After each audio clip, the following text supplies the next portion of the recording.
Hello guys, आपका RV coaching 2.2 में स्वागत है।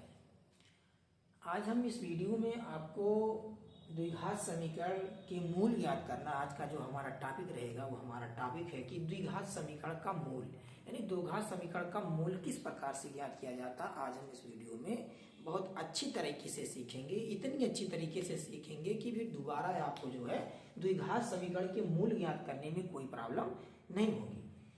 तो इसकी पहले वाली वीडियो में हमने आपको बताया था कि द्विघात समीकरण होता क्या है और द्विघात समीकरण किस प्रकार से जो है ज्ञात किए जा सकते हैं और द्विघात समीकरण को हम कैसे पहचानते हैं। इस वीडियो में हमने जो है ये सीख चुके हैं, पिछली वीडियो में हमने सीखा था। तो आज का जो हमारा टॉपिक है कि मूल ज्ञात करना यानी द्विघात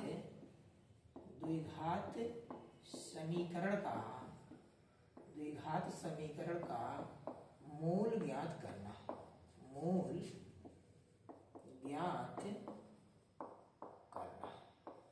आज का ये हमारा टॉपिक है कि द्विघात समीकरण के मूल ज्ञात करना। आज ये टॉपिक हमारा है कि जिसकी सहायता से कि द्विघात समीकरण का मूल किस प्रकार से ज्ञात किया जाता है, आज हम बहुत बेहतर तरीके से सीखेंगे और इतनी अच्छे तरीके से सीखेंगे कि द्विघात समीकरण जो है मूल ज्ञात करने में हमें कभी भी कोई प्रॉब्लम नहीं होनी चाहिए। तो जैसे हमारे पास कोई द्विघात समीकरण दिया गया है, द्विघात समीकरण जो होता है उसमें हमने बताया था कि जो इसमें चर राशि होती है उसकी मैक्सिमम घात कितनी होती है, 2 होती है। जैसे हमारे पास फॉर एग्जांपल के लिए मैं अब लेता हूं कि द्विघात समीकरण जो है इसका मुझे क्या करना है, गुणनखंड करना है यानी कि मूल ज्ञात करना है। तो x² हो गया प्लस का 5x हो गया प्लस का 6 = 0। द्विघात समीकरण ये हमारे पास है, इसका हमें क्या करना, मूल ज्ञात करना है। तो मूल ज्ञात करने में इसका तरीका क्या, किस प्रकार से ज्ञात करेंगे, हम बहुत बेहतर तरीके से सीखेंगे। इसमें पहले हम क्या करेंगे कि इसमें जो हमारा जो ये अचर पद है, जो अचर पद उसे कहते हैं जिसके पास कोई यक्स यानी कोई वेरिएबल ना हो, यानी कोई चर राशि ना हो, उसे क्या कहते हैं, अचर पद कहते हैं। इस अचर पद का हम x² का जो गुणांक है उसमें यहाँ x² का गुणांक यहाँ 1 है। मैंने लिखा तो नहीं है लेकिन यहाँ x² का गुणांक कितना है, 1 है। तो x² का गुणांक 1 है तो 6 का हम 1 में मल्टीप्लाई कराएंगे। 6 का 1 में मल्टीप्लाई कराएंगे जब, तो 6 का 1 में मल्टीप्लाई कराएंगे तो 6 ही आएगा। और 6 का फिर हम 2 पार्ट में इसे तोड़ेंगे, इस प्रकार से तोड़ेंगे कि जो है ये जोड़ने या घटाने पर बीच वाली संख्या जो हमारी 5 आनी चाहिए और जो गुणनफल उनका आना चाहिए वो 6 आना चाहिए। तो इस प्रकार से उसको हम ब्रेक करते हैं। तो यहाँ पर देख लेते हैं हम, जो यह हमारा जो x है यहाँ पर हमें लिखना नहीं है, इसको बस हम केवल समझने के लिए लिखते हैं। इसको हम 6 को 2 पार्ट में तोड़ लेते हैं, 2 और 3 में। 2 और 3 में तोड़ लिए यानी 2 3 6 हो गया। 2 और 3 जब जोड़ेंगे यानी कि 2 और 3 जब जोड़ेंगे तो हमारा कितना हो जाएगा, 5 हो जाएगा। और 2 का जब 3 से गुणा कराएंगे तो कितना हो जाएगा, 6 हो जाएगा। यानी 5 भी हमारा आ जाएगा जब इनको जोड़ेंगे, और जब गुणा करेंगे तो 2 और 3 का गुणा करेंगे तो हमारा 6 भी आ जाएगा। तो इस प्रकार से जो है हम इसका गुणनखंड आसानी से कर सकते हैं। अब आगे देखिए, आप x² प्लस ये हो गया आपका 2x और दूसरी संख्या में कितनी मिली थी, 3x और प्लस का 6 = क्या हो गया, 0 हो गया। हम क्या करते हैं कि कॉमन लेते हैं, यहां भी हमारे पास x है, यहां भी x है, तो हम x कॉमन ले सकते हैं। तो हमने x कॉमन ले लिया तो x प्लस हमारे को क्या बचा गया, 2 बच गया। प्लस यहां से 3 के टेबल में यानी 3 के पहाड़े में 6 आता है, इसलिए हम यहां से 3 भी कॉमन ले सकते हैं। तो 3 दूना कितना हो गया, 6 हो गया। अब यहाँ हमारे पास x + 2 हो गया एक ब्रैकेट में, और दूसरे ब्रैकेट में आपका हो जाएगा x + 3 हो गया = 0 हो गया। एक बार हम क्या करेंगे, x + 2 को 0 को इक्वल करेंगे तो x बराबर हमारा जो x बराबर -2 आ जाएगा। यानी x बराबर -2 हमारा ये आपका पहला मूल हो गया। और अगला हम करेंगे x + 3 = 0 करेंगे तो x बराबर हमारा कितना आ जाएगा, -3 आ जाएगा। ये हमारा दूसरा मूल हो गया। यानी कि ये हमारा द्विघात समीकरण के मूल मिल गए हमको, बहुत आसानी से मिले हमको, बहुत अच्छे तरीके से। इस प्रकार से हम द्विघात समीकरण के मूल जो है बहुत बेहतर तरीके से ज्ञात कर सकते हैं। नेक्स्ट एग्जांपल हम देखते हैं। जैसे हमारे पास मान लीजिए कोई दूसरा एग्जांपल है, लेते हैं x² प्लस का ले लेते हैं आपका 4x और प्लस का 4 हो गया। 4x प्लस 4 हो गया। उसी प्रकार से जिस प्रकार से हमने इसको तोड़ा था, यानी 4 का एक्स स्क्वायर का यहाँ जो गुणांक का 1 है, तो 4 का 1 में जब गुणा कराएंगे तो 4 ही आएगा। और 4 को दो पार्ट में हम लोग तोड़ेंगे। 4 को दो पार्ट में तोड़ना है, इस प्रकार से तोड़ना है कि गुणा करने पर दो संख्याओं में, कि गुणा करने पर 4 आ जाए और जोड़ने घटाने पर भी 4 आना चाहिए। तो 2 और 2 यानी 2 प्लस 2 जब जोड़ेंगे तो कितना हो जाएगा, 4 हो जाएगा। और 2 का जब 2 से गुणा करेंगे तो कितना हो जाएगा, 4 हो जाएगा। तो इस प्रकार से देखो हम फैक्टर कर लेते हैं, बहुत आसानी तरीके से कर लेते हैं। यानी एक्स स्क्वायर हो गया प्लस पहली संख्या कितनी है 2x, दूसरी संख्या कितनी है वो भी 2 है, प्लस का हो गया 4 इक्वल टू 0। तो x कॉमन ले सकते हैं हम, तो x प्लस का हमारा 2 हो जाएगा, प्लस का 2 कॉमन लेंगे तो x प्लस क्या हो जाएगा 2 इक्वल टू 0 हो गया। यानी x प्लस 2 एक ब्रैकेट में हो जाएगा और दूसरे ब्रैकेट में हो जाएगा x प्लस 2 इक्वल टू 0। एक बार x प्लस 2 को 0 को इक्वल करेंगे तो x बराबर कितना हो जाएगा माइनस का 2। उसी प्रकार से x प्लस 2 दूसरे वाले को इक्वल टू 0 करेंगे तो x बराबर कितना हो जाएगा माइनस का 2। इस प्रकार से हमारे दोनों समीकरणों, दोनों द्विघात समीकरण के मूल आसानी से ज्ञात हो गए।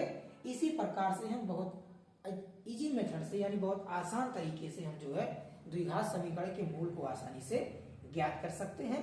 अगर ये मेरा तरीका और ये मेरे बताने का जो मेथड अगर आप लोगों को अच्छा लगता है तो आप लोग अगर चैनल पे नए हैं तो चैनल को सब्सक्राइब कर लें। और ये तरीका अगर आपको अच्छा लगता है तो अपने दोस्तों के पास ज़्यादा से ज़्यादा शेयर करें, जिससे मैं जो है और अच्छी तरीके से वीडियो को बना सकूं और जो है अच्छा तरीका और अच्छे प्रकार से रिस्पांस आपको मिल सके।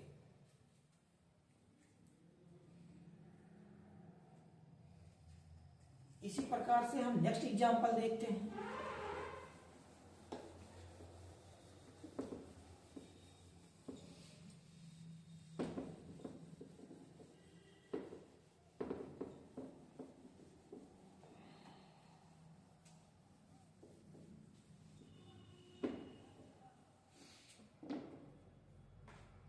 नेक्स्ट एग्जांपल देखते हैं। जैसे मान लीजिए हमने लिया एक्स स्क्वायर प्लस का हो गया 6x प्लस का हो गया टाइम इक्वल टू 0, दूसरा हो गया। इसका भी गुणनखंड हम करते हैं। गुणनखंड हमारा हो गया कि x अचर पद का एक्स स्क्वायर का गुणांक यहाँ 1 है, तो 9 का जब 1 में गुणा कराएंगे तो हो जाएगा 9। अब 9 को हमें दो पार्ट में तोड़ना है, दो संख्याओं में तोड़ना है कि उन दोनों संख्याओं का गुणा करने पर 9 आना चाहिए और जोड़ने या घटाने पर कितना आना चाहिए, 6 आना चाहिए। तो 3 और 3 में हम इसे ब्रेक कर लेते हैं, यानी 3 प्लस 3 करेंगे तो हमारा 6 आ जाएगा और 3 गुणे 3 करेंगे तो हमारा 9 आ जाएगा। इस प्रकार से, तो इस प्रकार से हम इसे सीख लेते हैं। अब करते क्या है, ये हमारा अलग का प्रोसेस है, हम इसे साइड में करेंगे, साइड वर्क हमारा है। तो ये हो गया, हमारे पास दो संख्याएं मिली, एक्स स्क्वायर पहला है आपका 3x और दूसरा भी 3 है, यानी 3x प्लस का 9 इक्वल टू 0 हो गया। तो एक्स स्क्वायर प्लस का, अब यहां से हम क्या कर लेते हैं, कॉमन लेते हैं। यहां से हम क्या कर लेते हैं, कॉमन ले लेते हैं। तो कॉमन जब ले लेंगे, एक्स कॉमन ले लेंगे हम, तो हमारे पास बचेगा एक्स और प्लस का 3। अगला भी हम यहाँ 3 से कॉमन ले लेंगे तो एक्स प्लस हमारे क्या आ जाएगा 3 इक्वल टू 0 हो जाएगा। यानी एक्स प्लस 3 एक ब्रैकेट में हो जाएगा और दूसरे ब्रैकेट में क्या हो जाएगा, वो भी एक्स प्लस 3 इक्वल टू क्या हो गया, 0 हो गया। अब हम क्या करते हैं कि यह पहले वाले को 0 को इक्वल करते हैं तो 0 हो गया। तो x बराबर हमारा क्या हो गया -3, जो कि ये पहला मूल है।